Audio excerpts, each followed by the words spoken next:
Hey folks, this is Soul, and I'm back. I'm here to talk about professions in Dragonflight. The goal today, the goal today was to inform you of which professions are going to be the best in terms of profit, but it's a bit harder than that. This video is based off of beta information and is not meant to be a guide or a rule book. It's just me sitting here with maybe some B-roll sharing my perspective and knowledge so that you can make your own decision. Now, if you don't mind, leave a like for the attempt, subscribe for more content and Dragonflight information, and well, let me explain why ranking professions turned out to be a pretty massive and almost impossible undertaking. But if you want to skip this part, because it's long, a lot of it is, use the navigation to get to where you want to go. So what makes professions hard to rank? You might be wondering, like, shouldn't it be something simple like, something along the lines of, okay, gathering is right up there. Gathering is S tier, right? It's a mess in the middle. It's a whole amalgam, and then engineering's at the bottom, right? All right, so like in the most gross oversimplification, it's actually pretty close to that. But thanks to profession specializations, no two players with the same professions are going to be the same. It's not as limited as choosing potion versus elixir master. There may be a less optimal way of picking herbs. Making mythic level armor and weapons sounds great, but what if it's too early? Or what if it's too late to get into that market? When considering professions, obviously profitability comes to mind. Right? When deciding on specializations, though, the mindset sort of changes from simple profitability to measuring risks. For example, being a blacksmith sounds good. They can make weapons and armor up to mythic quality. Who wouldn't want a chance to sell, via crafting orders, who wouldn't want a chance to sell two-handed weapons with the most ideal stats? Blacksmithing sounds like a winner, right? Maybe. But the road towards getting the skills to make those awesome weapons means that you're not mastering other skills to efficiently make alloy, which might be very profitable and easier to master, which could make more money in the long run. In Dragonflight, professions are more than just the hardest to make items, but indirectly, the cheapest to make items relative to any of your competitors. Racing to make that one item that no one else can make might come at a cost. The other big wrench, the regional auction house, is obviously a big factor here. Some folks out there are still feeling the whiplash after the WoW economy, that is, vanilla up until Shadowlands made its commodities available region-wide for sale and for selling.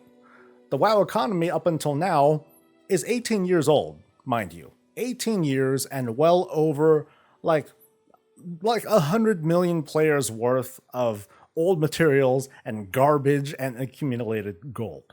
It's no wonder that when you take the regional supply of an old economy like that and then make it public, and then at the same time put it against the regional demand of, what is now old stuff, because we're at the end of Shadowlands, it's no wonder that the prices of most of these goods are lower than what it was on your particular realm. Over 1 million Death Blossom is up on the market right now for players who already leveled their Alchemy and their Inscription, who had made tons of missives and tomes of the whatever it's called, but a regional auction house for a new expansion economy like Dragonflight, that's going to feel different. There are going to be dedicated gatherers, but most players will be leveling their characters and starting up their professions. The region's suppliers against the region's consumers, all starting at the same time.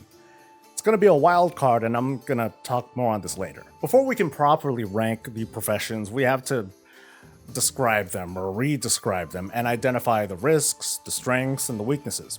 Items that seem to be worth making, maybe, and what might be fun and what might be ignored. So we'll start with the gathering professions. Gathering is S tier, and the S, in this case, stands for safe. And this shouldn't be a surprise. Professions run off of resources, and gatherers are the source of these resources.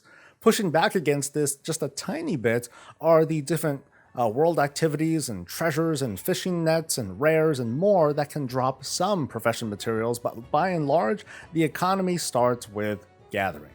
For miners, they can spec into either gathering Terabyte or Draconium.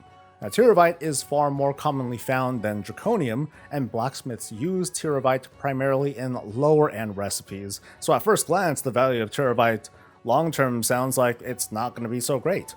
However, blacksmiths and other professions who spec to make low-level gear, they're going to suck this ore up, because with it, you can make cheap epics. Jewel crafters of all shapes and sizes are going to devour Tyrivite for the gems. When speccing for one ore or another, you get increased chances of obtaining rare elemental materials and titanicium. It's a rare ore that so far it doesn't seem to spawn on its own. Draconium is very hard to find at the moment, so by that merit alone, the value of that ore is going to be nothing to scoff at either. You can also spec into being able to farm up elemental node types at greater efficiency, but I'm a little bit wary of that particular tree.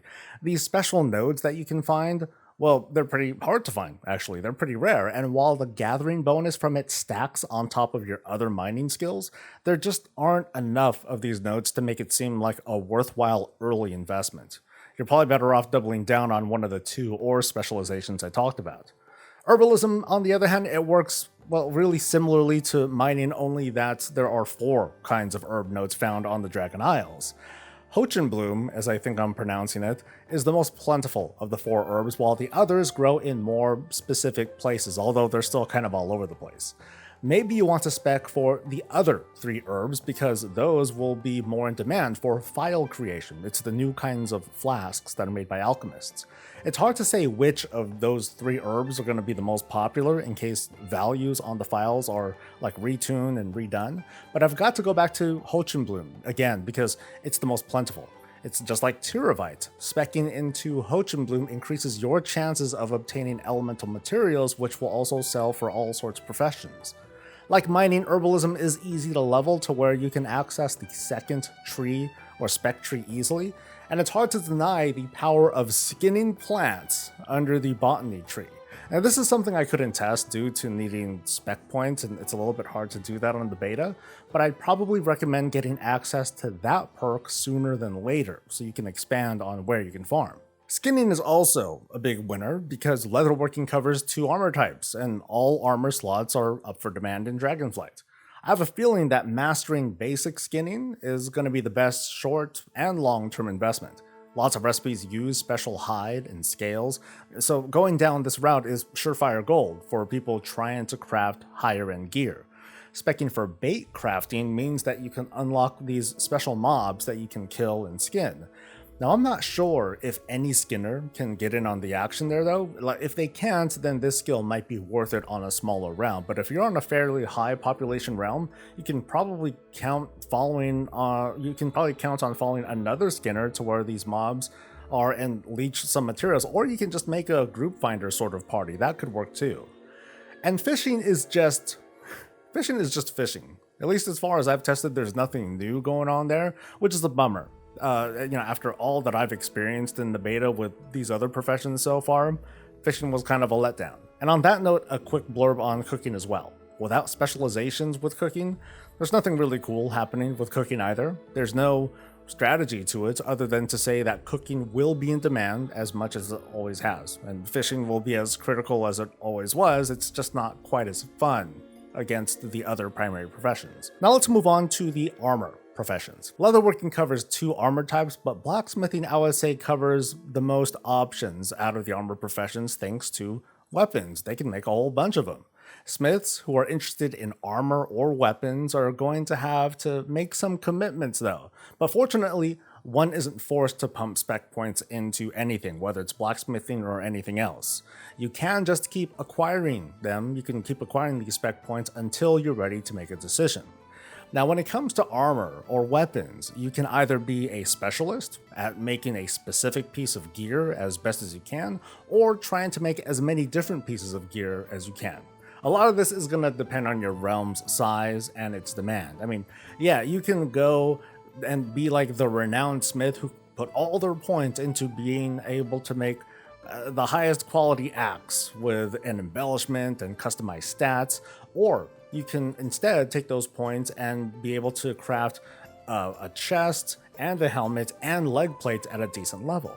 You'll be deciding whether you're catering to the very, very high-end gamer who wants the bestest gear, or the different high-end gamer who's looking to quickly gear their multiple alts. Specializing hard is a really risky venture though, because some players might share the same idea as you, making all of you competitors. And the biggest competitor of all are other sources of gear, namely the PvE and PvE contents. The demand for high-end gear will fluctuate as the season rolls along. People are going to start getting Mythic Plus gear that, as far as we know, may still be upgraded with Valor just like in Shadowlands, but there are always people making new alts, right? In Season 1, Epic Gear is a risky venture, as I said, especially if you're on a big realm, but I'd argue that it's a little bit safer to be an all-rounder who can make all the things. It could be a different story in Season 2, when non-soulbound materials are going to be more available, and armor and weapon crafters will have mastery over multiple weapon and armor types. It could be safer to spec for crafting reagents like alloys, heavy leather, and bolts for leatherworking and tailoring respectively. Crafters who are going for the best quality items at that time, they're going to need those high-end reagents. A specialized armor crafter who can make these will be in very high demand, I guess in the mid-game. I can see an opportunity where this type of crafter can craft high-level alloy with low-level materials bought from the regional auction house, which makes for profit that's so easy to where it almost might feel like vendor flipping. If all else fails though, blacksmiths I guess can make weapon stones, leatherworkers can make leg armor kits, and tailors have bags and other leg armor kits, whoop-de-doo. Jewelcrafting is still a bit up in the air because we still don't know for sure how many total gem slots are available on a single person. JC, like Inscription, has an additional production step with the prospecting of ore, which means even at the very beginning there can be folks who specialize exclusively on extracting gems. I was only able to test this in the alpha at the time, but I didn't find a noticeable difference in prospecting high-ranked versus low-rank ore, meaning specialized prospectors might be able to pull off some really impressive flips with low-level ore. It doesn't end there though, because gems also have quality. JCs will need to decide which, if any, gem cut they want to invest into for the highest efficiency and profit.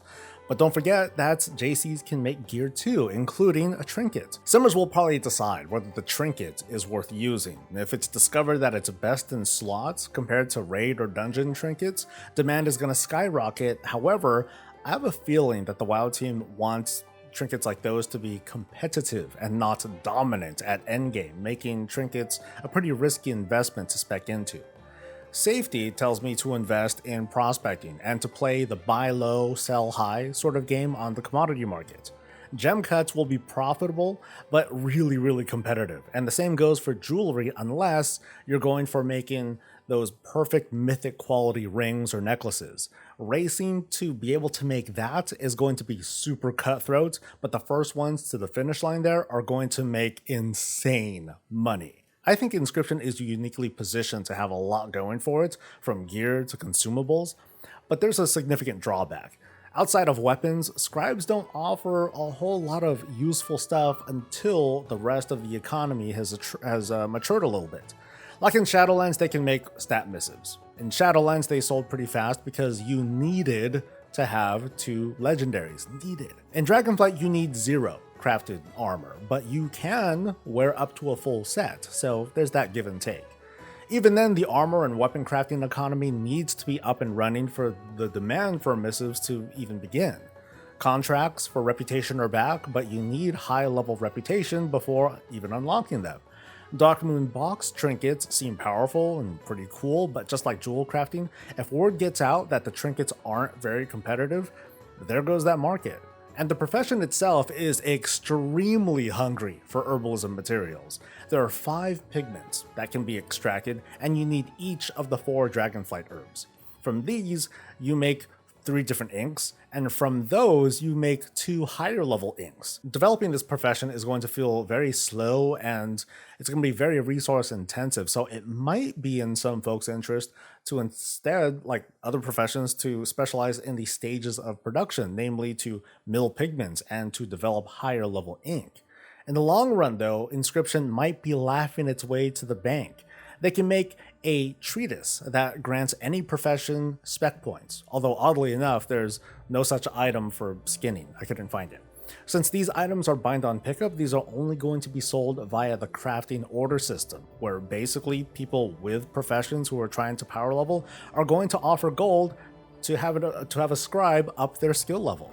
And this might be a method to let scribes up their skill levels pretty quickly and hopefully make a whole bunch of gold for very little effort. Like many professions, alchemy is going to be at the mercy of the regional auction house. It's going to be tempting to go straight for making these elemental potions of power and its stronger version.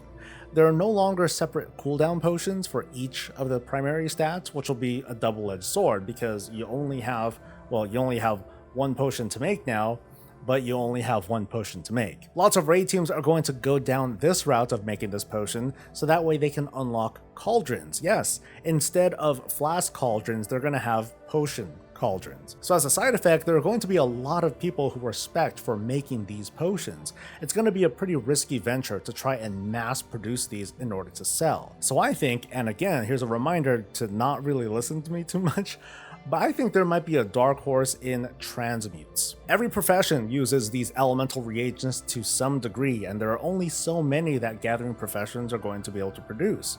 Speccing hard into transmutes and the resourcefulness stats will let an alchemist take the cheapest materials from the auction house, for example, and turn them into something hopefully more profitable with a chance to do it without using those materials. Commodity-focused professions in Jewelcrafting and Inscription and Alchemy, they may have to take a different approach when it comes to profitability. There are going to be a ton of sellers on the market eventually. The goal then isn't exactly to make the most valuable item, but to make any desired item as cheaply as possible. That's going to mean like a big focus on multi-crafting and resourcefulness, two of the stats that are available. The new alchemy trinkets are in the same boat as the inscription and jewel crafting trinkets, but at least it doesn't seem to have a profession requirement. That means depending on the encounter and the class, having a potion possibly be on a 4-minute cooldown instead of 5, that might be highly advantageous. Engineering, as usual, is in a weird sort of spot. There's a robust specialization around explosives or bomb making, and you can focus on making bombs for engineers or non-engineers, but it's still a pretty niche market. Speccing for devices lets you make some powerful and really fun gadgets for the purpose of a combat res, even a mass res. Something interesting to point out too, leatherworkers can make bows, while engineers make guns. So if you consider weapons as nothing more than a stat stick that you want to transmog into your Wolf Slayer sniper rifle anyway, well maybe you should look at the market to see which is easier and more profitable to make. Engineers can also spec into ammunition. Now, they could already make scopes for hunters as usual, but now they can make temporary ammo, not unlike weapon oils or sharpening stones, only these are designed specifically for hunters. Engineer goggles are great, but they do have a profession requirement. However, I think engineers have the market locked when it comes to bracers. I mean, yeah, I know, they're just bracers, but here's what's cool about them. They don't have a profession requirement, they're upgradable to mythic quality, just like other crafted gear, but unlike other profession gear, they don't use missives from scribes. Now, missives give an even spread of 2 of your desired secondary stats, like, oh, I want haste and crit. So they take that budget, they cut it in half, and then here are your stats. Gears for engineers, they're kind of like missives, but they only provide 1 stat, and it's not cut in half. So you get haste or crit, and yeah, you get the full value of that stat. So it's not a bad choice to make it all for those specs or roles who rely heavily on having just 1 stat. And finally, they get to install a tinker onto these bracers, and most of them don't have a profession requirement. So if you want a flamethrower, sure, knock yourself out. With any luck, that'll be a go-to piece of gear that specialized engineers can provide. And last but not least, Enchanting. Okay, maybe they're not least, but I think that they're in for a kind of a rough ride. So from my testing, enchanters are going to be forced to pick 1 specialization right from the start, so they just auto get it, and then later when they get to skill level 50, then they can make a choice to either start progressing into higher end weapon and armor enchants, or to focus on being able to farm up extra materials per disenchant. I'm going to talk more about timing in the next section, but when it comes to timing, expansion launches are obviously a pretty dry spell for enchanters for obvious reasons. A few weeks into the expansion, though, we're going to see two kinds of enchanters. One who has very high skills, but they're relying on help for getting enchanting resources, and ones who have lots of resources, but they're playing catch up with their specializations. From a strictly gold making standpoint, you're probably better off specking for getting more of those enchanting materials per disenchant, but only if you constantly run content like dungeons, so you can quickly amass resources and then turn them around immediately. Like the auction house, no joke, it's going to be like a vacuum that just eats it right up and spits back a chunk of gold. But for the mid to long term, this works out a little similarly to armor crafting professions. You can either go all in with a single type of enchant, or you can spread your specialization points wide to learn a little bit of everything. The problem there, though, is one, the regional auction house, and also the quality is going to suck, and you can't recraft enchants. So oddly enough, profession enchants might be the way to go down. It's an enchants that make people's profession gear better. The best crafters are going to be seeking these out because it'll help them make more gold. Knowing that you're the only one who can make these enchants, you might be able to get away with some really good prices. Now in this section, I want to talk about recrafting and profession gear. Not crafted gear like, stabby gear, but I'm talking about the gear that makes your crafting better. Just about all the crafting professions can make profession gear, which I haven't really talked about, which can raise your stats and even your skill level. It's something that I barely mentioned for enchanting, but it's a critical piece of equipment sometimes. I'm oversimplifying here, but there are two kinds of crafted goods in Dragonflight, if you haven't noticed. There's gear and there's commodities. Now, gear can be upgraded and tweaked through a thing called recrafting, and profession gear plays a part thanks to the additional skills that they provide to possibly make some of this recrafted gear better. Recrafting allows players to take their time with crafted gear. Like in theory, I can craft for myself a piece of epic gear, and then have someone else recraft it to add mythic item level. They happen to have the mats, they recraft it for me, I pay them oodles of money. And then later again, I can recraft it again to customize the stats and raise its quality. The only time quality and profession gear matters is at the last step. Profession skill, all it does is determine quality. So that means in the short term, profession gear for armor and weapon crafting professions, it's not really needed. It also means, and this is a big one, so listen up, it also means that in the current state of professions, here's another example, top level players who happen to have crafting professions can and probably should spec themselves to craft epics at like the bare minimum, but try to make as many as they can, because then they can use the resources that they're getting from mythic raids that no one else can get, the stuff they get from mythic raids or high level keys or rated PvP, to pretty much kind of sort of sell mythic gear through crafting orders and their profession. Now, we don't know the rate at which these mythic reagents will be accessible or how many crafting orders can be fulfilled in a day, but you bet it's going to be easy gold on them as soon as they find this out. Going back to quality again, commodity goods like reagents and consumables, they can't be recrafted. The rank 1 potion will always be a rank 1 potion. Now, early on, this isn't going to matter because every gatherer, every profession person is going to suck. They're all going to be gathering rank 1 materials. Every crafter will be making low-level reagents and consumables. But there's going to be a line to cross. There's going to be a tipping point where rank 2 goods will start to appear, thanks to higher skill and inspiration, the kind of crit that makes stuff better. It's going to be at that point when profession gear is going to matter a lot for these professions, because every point will get the crafter closer to the rank 2 or the rank 3. So in short, profession gear is more valuable to commodity crafters than it is to gear crafters, at least in the short term. Remember, blacksmiths do make ingots, tailors do make bolts, but remember again, quality reagents of that sort, they're not going to be in high demand early in the expansion. Which brings me to timing. Being successful in any in-game economy means knowing the timing of, everything. The regional auction house is pretty new territory, and it's worth paying very close attention to, but I can say with confidence that demand will far outstrip supply in the first few weeks of Dragonflight. Lots of people are leveling, the gathering machine is just starting to rev itself up.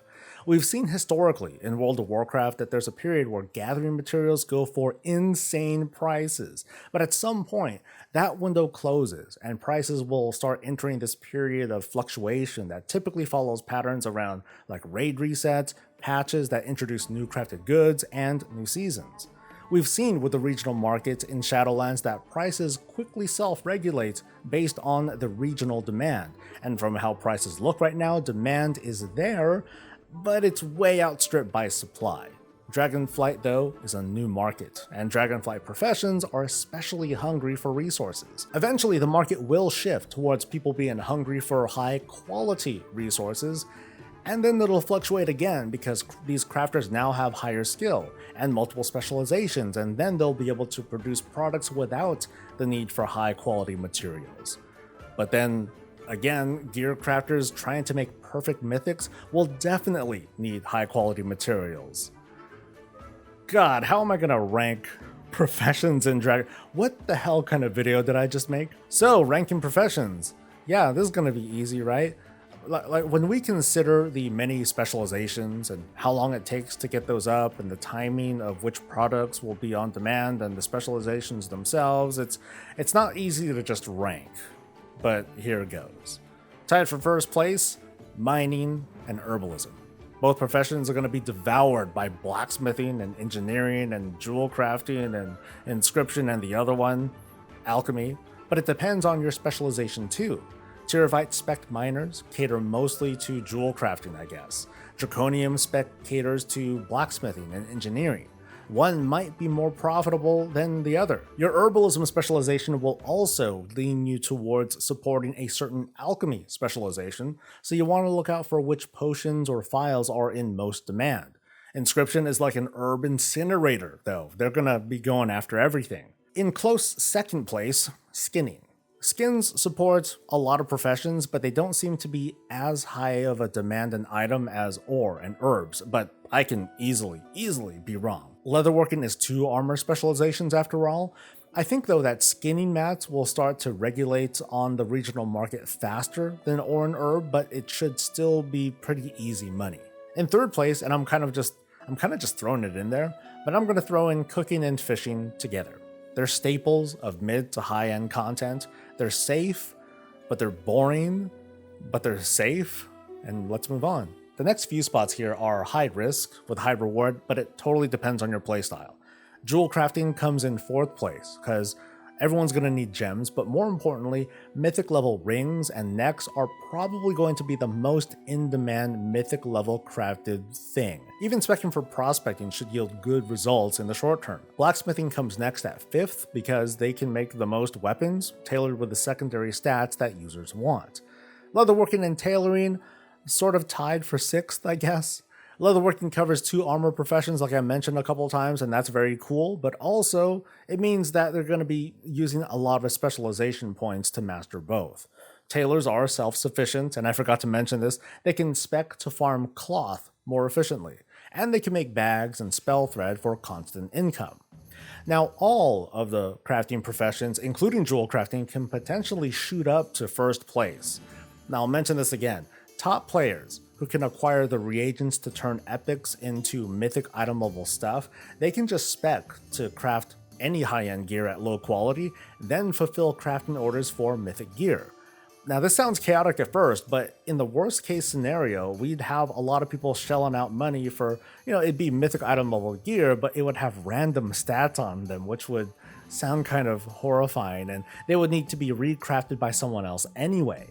On the flip side, armor crafting professions might need a massive rethinking once we find out how tier set bonuses are going to work and whether crafted gear can get in on that at all.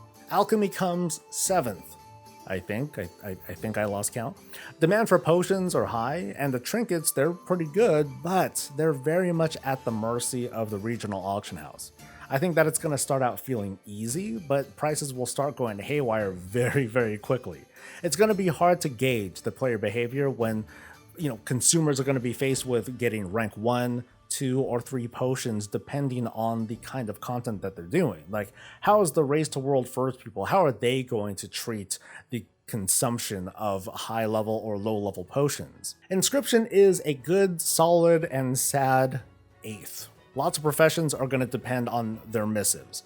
The Darkmoon Fair trinkets are pretty interesting, but I'm hesitant to make it worth specking into, at least at the start of Dragonflight. Between missives, contracts, and those skill treatises, Inscription might not be super high profit, but probably steady money as long as they've got a very healthy supply of herbs on the cheap. In 9th place, we have Enchanting. Materials will go for ridiculous prices, but once the economy gets into gear, the price of these materials is bound to drop significantly, and the value of an enchanter will be based on which specialization that they chose. In the long run, even that isn't going to matter much though, and their best bet will be to spec for high resourcefulness to reduce their crafting costs. And in the very back, Engineering.